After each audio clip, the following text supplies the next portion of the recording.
Halo teman-teman, selamat datang di video perdana Kacamata. Video kali ini akan membahas mengenai pembelajaran online. Seperti yang kita tahu, di tengah pandemi seperti ini, pembelajaran dilakukan secara online. Bahkan akan diselenggarakan sampai semester depan. Nah, apa sih pendapat teman-teman kita mengenai pembelajaran online ini?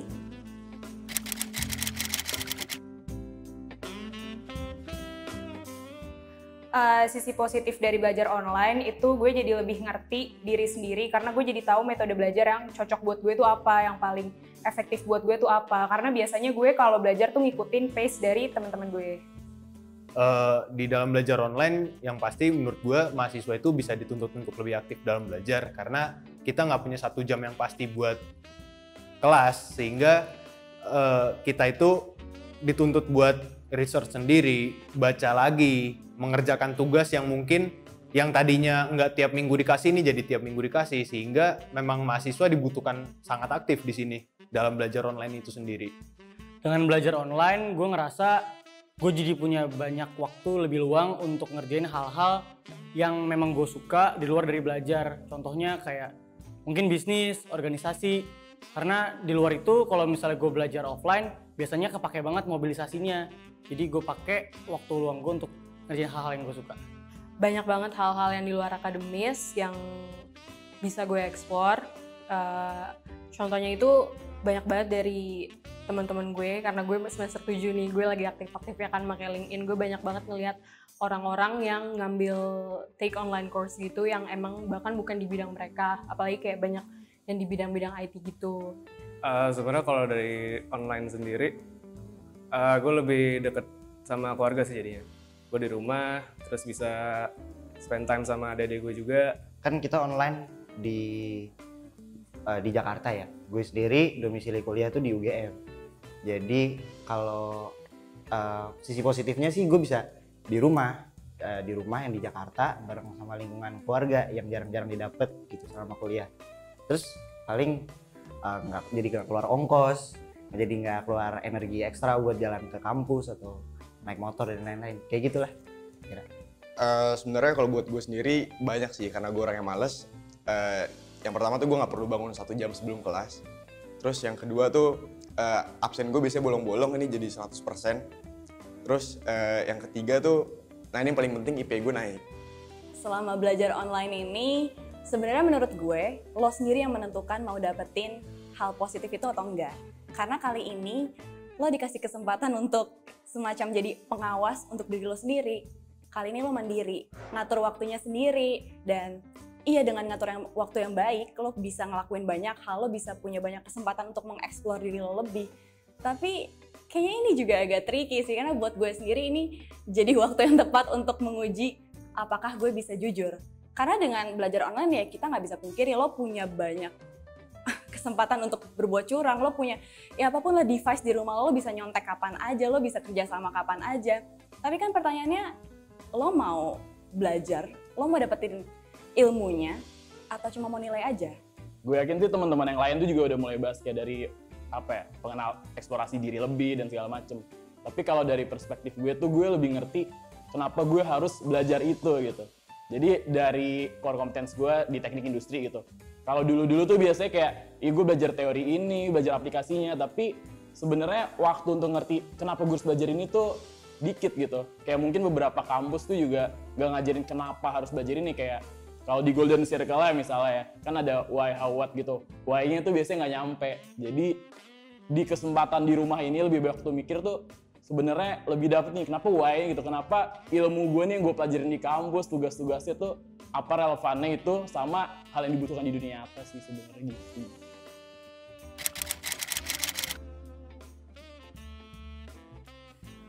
Kalau belajar online gue ngerasa kadang-kadang mata tuh jadi gampang capek gara-gara seharian ngelihat laptop. Jadi mungkin produktivitas gue dalam belajar menurun, itu sih. Sisi negatif yang gue dapat itu gue jadi tidak bisa mendapatkan beberapa kompetensi yang harusnya gue dapatkan kalau gue belajar offline. Contohnya karena gue mahasiswa kedokteran, gue jadi tidak bisa melakukan praktikum di lab. Jadi menurut gue itu kurang maksimal dan kurang efektif kalau dilakukan online. Edukasi itu nggak cuma soal lo dapetin, ya gue akan mengulang terus dapetin nilai, dan bukan cuma soal menyerap ilmu, tapi lo bisa belajar banyak dari interaksi sosial. Dan kayaknya itu yang hilang ketika lo belajar online, ya nggak ada interaksi sosial, belajar soal empati, belajar soal ngadepin orang. Iya, kita via Zoom, via video juga lo tetap harus bisa menghormati dosen, lo menghormati orang yang lebih tua dari lo, menghormati teman-teman lo. Tapi kan ada gestur-gestur yang cuma bisa lo pelajarin kalau lo ketemu langsung sama orangnya, tatap mata sama orangnya. Dan ya mungkin itu yang hilang dari belajar online sih. Banyak banget berita yang gue baca, ada banyak masyarakat yang gak bisa, keluarganya itu gak bisa memfasilitasi untuk belajar online. Jadi banyak banget kan berita-berita yang orang tuanya bahkan rela untuk nyuri komputer atau nyuri HP untuk anak-anaknya itu belajar online. Jadi menurut gue, apalagi di Indonesia, itu hal negatif dari belajar online sih gitu. Kalau yang tadi gue bilang tuh sebenarnya nggak sepenuhnya positif, itu mungkin enak buat gue positifnya, tapi buat diri gue tuh nggak positif juga sebenarnya. Beberapa mata kuliah yang gue nggak paham gitu jadinya. Karena emang kalau menurut gue beberapa mata kuliah itu nggak bisa untuk diajarkan atau disampaikan sama dosennya secara online. Kayak kalau gue kan arsitek, jadi emang kalau studio benar-benar pasti banyak asistensi segala macam gitu kan. Terus selain itu kayak menurunkan rasa semangat dan antusias dalam belajar juga sih. Skripsinya kayak terhambat gitu, terus kan dosen-dosen pembimbingnya kan dokter-dokter. Nah mereka tuh pada sibuk ngurusin corona, nah jadinya kayak susah gitu dihubungin, bahkan kayak terbengkalai gitu. Nah kasihan juga kalau ada orang yang emang rumahnya tuh nggak bisa sunyi, jadi berisik terus, jadi kan mengganggu pembelajarannya dia, jadi kurang kondusif. Itu sih menurut gue yang paling mengganggu, paling negatif. Ya, tadi kan sisi positif itu ada karena ada neighbors, waktu orang untuk mikir gitu. Nah sayangnya kondisi ini tuh nggak rata buat semua orang, nggak semua orang punya privilege tuh untuk punya waktu mikir gitu. Ada yang harus misal bantuin orang tuanya, ada yang mungkin ada urusan lain yang lebih urgent lah daripada untuk sekedar mikir doang gitu. Jadi hal yang dirasain dari sisi positif itu nggak merata ke semua orang. Kadang-kadang gue ngerasa kalau misalnya gue lagi online Zoom tuh kayak ngomong sama batu gitu loh, karena anak-anak rata-rata pada unmute, jadi kayak ketika kita butuh diskusi yang orang-orang either pada canggung atau malah pada tidak memberikan input sama sekali, kayak malah pada nggak ngomong, jadi kayak berasa ngajar sama batu. Dan bagi orang-orang yang biasa ngajar interaktif tuh kayak awkward banget, kayak bingung aja gitu sih. Banyak sih, ada beberapa sih kayak misalnya kalau gue kan di keluarga itu anak bontot, terus kayak orang tua itu pengen menghadiri wisuda anak bontotnya kayak gitu. Terus apalagi gue kan anak rantauan dan keluarga gue kebanyakan kan di Pontianak, dan gue tinggal di sini kan sama kakak sama abang kayak gitu. Terus karena corona ini pun kayak mama sama papa itu nggak bisa datang ke Jakarta, karena kalaupun mereka harus datang, kasihan papa karena dia kan masih kerja dan lain-lainnya kayak gitu. Terus kemarin sih kayak wisuda online pun dari UP itu kayak mewajibkan kita membuat video pemindahan kuncir itu dari orang tua. Tetapi kan karena nggak ada mama atau apa, jadi diwakilkan sama kakak. Terus pas di hari hanya pun kakak nggak bisa ikut, maksudnya nemenin, ngedampingin pas online-nya karena dia ada meeting dan lainnya kayak gitu. Terus akhirnya kayak video call gitu sama mama sama papa kayak gitu. Terus kayak mereka nungguin nama gue disebutin, dan ya tapi untungnya masih ada untungnya sih, kayak masih punya tetangga yang kayak dekat sama keluarga gue, dan dia bantu nemenin gue untuk kayak nggantiin sosok mama sama papa sih gitu.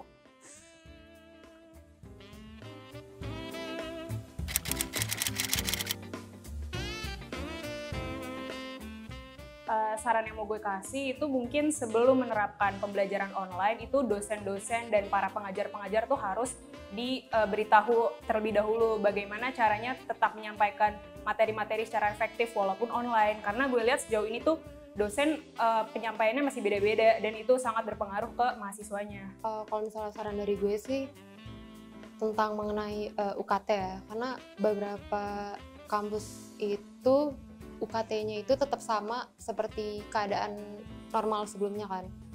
Cuman kan dengan keadaan kayak gini kan ekonomi tiap keluarga kan juga beda-beda.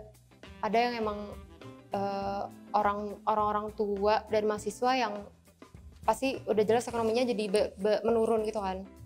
Seharusnya sih dikasih keringanan untuk mahasiswa, contohnya tuh kayak digratisin internet dan lain-lain sih. Untuk stakeholder pendidikan di semua jenjang, terutama di Indonesia, harapannya bisa memenuhi kebutuhan dari mahasiswa dan siswa-siswanya sebelum melakukan pembelajaran online. Karena harapannya dengan stakeholder bisa memahami kebutuhan dari mahasiswa atau siswa, kita jadi bisa belajar lebih maksimal sesuai dengan metode dan materi yang diberikan. Khusus orang-orang yang malas kayak gue, sebenarnya bagusnya tuh dosen ngasih peraturan yang lebih ketat lagi gitu. Jadi kayak diawasin yang lebih bagus lagi. Jadi kayak misalnya absen nggak bisa tinggal tidur aja gitu. Itu kalau mau pintar, tapi kalau mau malas ya udah. Untuk dosen, jangan seenak jidat. Kalau ngasih tugas jangan samakan kita berada di kelas dan kita berada di rumah. Mentang-mentang kita di rumah, semua pekerjaan langsung ditimpa aja gitu. Karena kita juga manusia, kita juga bukan robot. Ya intinya sih jangan seenak jidat lah ya. Karena di sini kita harus mengedepankan kesejahteraan bersama-sama, baik dari murid atau mahasiswa itu sendiri ataupun karyawan-karyawan, guru maupun dosen yang ada di dalam universitas atau sekolah itu sendiri. Karena dalam menghadapi sesuatu kondisi yang baru seperti ini, kita semua sama-sama berjuang, kita semua sama-sama harus saling mengerti bahwa kita menjalani sesuatu yang baru, sehingga kita harus bisa berjalan beriringan bersama-sama supaya tujuan yang mau kita capai juga secara bersama-sama terpenuhi. Kalau kalian nggak bisa strict banget sama waktu, kalian usahain kayak bikin jadwal per hari gitu, bikin daily schedule biar meskipun kelas di rumah, tapi kalian nggak terlena santai-santaian di rumah gitu. Terus mungkin buat membantu sesama teman kalian di kampus, siapa tahu kan ada yang sarana pembelajaran untuk online itu kurang. Jadi mungkin kalian bisa kayak galang dana sama teman-teman atau lewat fasilitas kayak misalnya organisasi di fakultas kalian, kayak misalnya BEM atau organisasi lain untuk nyalurin bantuan tersebut. Itu sih menurut gue. Gue dan teman-teman gue sendiri paling kalau selama online tuh lebih aware aja kamera nyala apa enggak. Soalnya itu pernah ada gue ketahuan ketiduran segala macam kelihatan. Gue saran gue buat teman-teman gue yang lagi nonton aneh-aneh, misalkan lagi nonton bokep, langsung di mute aja suaranya, nggak usah dikeluarin, apalagi kalau dosen lagi ngomong gitu. Harapannya sih ya nggak lama-lama ya, jadi dalam artian semoga pandemi ini cepet kelar gitu. Tapi untuk 1 semester ke depan lah, ya harapannya buat orang-orang yang udah tahu nih minatnya kemana gitu. Kan pasti di 1 semester belakangan nih udah banyak mikir lah, udah banyak kayak kira-kira siapa ya diri gue, kenapa gue dilahirkan gitu-gitu kan. Nah buat orang-orang yang udah dapet jawaban itu tuh, ya udah take full advantage aja. Mungkin buat orang-orang yang emang minat di bisnis, bener-bener gali, banyak banget online course yang segala macam bisa dilakuin gitu. Buat orang-orang yang pengen lanjutin organisasi gitu, coba pikirin hal apa aja sih yang sebenarnya bisa dilakuin nih di masa pandemi ini. Kan mindset awalnya banget pasti mikirnya, sial pandemi gitu, beban banget, gue nggak bisa ini gitu. Tapi coba mindsetnya diubah aja, daripada kita ngeliat tahun 2021 nih, ini tahun 2021 tuh bakal jadi tahun yang persiapannya paling parah lah karena 1 semester ini kayak gini. Tapi mindsetnya coba kita ubah aja gitu. Gimana nih tahun 2021 ini justru menjadi tahun yang paling siap gitu, karena kita justru banyak banget waktu mikir untuk tahun 2021 ketimbang ngelakuin hal-hal yang harusnya dilakuin di paruh depan gitu. Empati artinya kita bisa mencoba berpikir bagaimana kalau kita ada di posisi sudut yang lain. Mahasiswa harus memikirkan bahwa dosen kalian itu sudah tua-tua, beberapa sudah sangat senior, mereka masih mau loh belajar untuk kalian menggunakan teknologi informasi. Jadi jangan menganggap dosen itu hanya bisa menyusahkan dan memberikan tugas, tapi di sisi lain dosen juga harus berpikir bahwa mahasiswa itu hidupnya tidak hanya untuk kuliah di saat seperti ini. Kondisi ekonomi bisa mengganggu mereka, konsentrasi mereka terganggu oleh banyak hal, suasana rumah mungkin tidak kondusif. Jadi saling memiliki empati aja, karena gue percaya ketika kita bisa memiliki empati satu sama lain, kita bisa bersinergi dan insya Allah pembelajaran online ini bisa berjalan dengan seoptimal mungkin. Terima kasih. Dari cerita atau pandangan beberapa orang di hari ini, mungkin kita bisa ngelihat ada sisi positif maupun sisi negatif dari adanya pembelajaran online. Mungkin pandemi ini adalah kabar buruk untuk banyak orang. Tapi kabar baiknya, ada banyak orang yang lebih menemukan dirinya sendiri, ada banyak orang yang bisa mengeksplor dirinya, ada banyak orang yang mungkin bisa membangun usaha dan jadi lebih berkembang dan tahu ternyata itu yang mereka punya gitu dalam hidupnya. Mereka lebih tahu value apa yang dalam hidup mereka bisa mereka asah sehingga menjadi orang yang lebih baik lagi. Tapi yang perlu diingat juga, mungkin orang-orang itu adalah beberapa orang yang punya privilege atau kesempatan lebih untuk mengeksplor dirinya di saat kita bisa ngeliat banyak orang juga di luar sana yang kesulitan mendapat akses internet, kesulitan untuk belajar banyak hal, kesulitan untuk bahkan fokus di rumah pun gak semudah itu. Mungkin mereka harus ngebantu orang tuanya untuk bekerja, buka warung, atau bahkan ada beberapa orang di luar sana yang harus untuk ngebantu orang tuanya cari uang juga dan harus ngebagi waktu gimana caranya bisa tetap kelas online yang mungkin gak semua orang bisa lihat. Sempat disinggung juga perihal ada berita di luar sana bahwa orang tua terpaksa untuk mencari laptop untuk kepentingan anaknya bersekolah.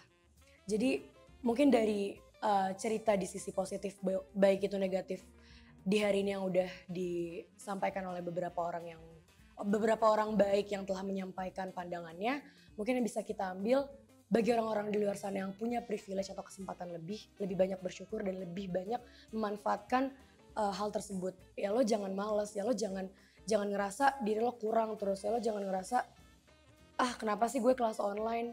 Ya boleh lo ngeluh, boleh lo ngerasa capek harus bangun, terpaksa bangun dan siap lagi di depan laptop. Tapi lo perlu ingat kalau di luar sana banyak orang yang susah untuk bahkan buka laptop pun mereka nggak bisa karena mereka nggak punya. Jadi dari kritik saran yang ada di hari ini, mungkin itu sebagai pengingat di diri kita bahwa setiap orang punya sisinya masing-masing, setiap orang punya kelebihan, setiap orang punya kelemahan. Jadi itu yang mungkin bisa kita petik dan yang paling perlu untuk diingat adalah gak semua orang bisa mendengar dan ketika kita bisa mendengar cerita di hari ini, mungkin itu akan jadi kabar baik untuk orang-orang di luar sana. Terima kasih.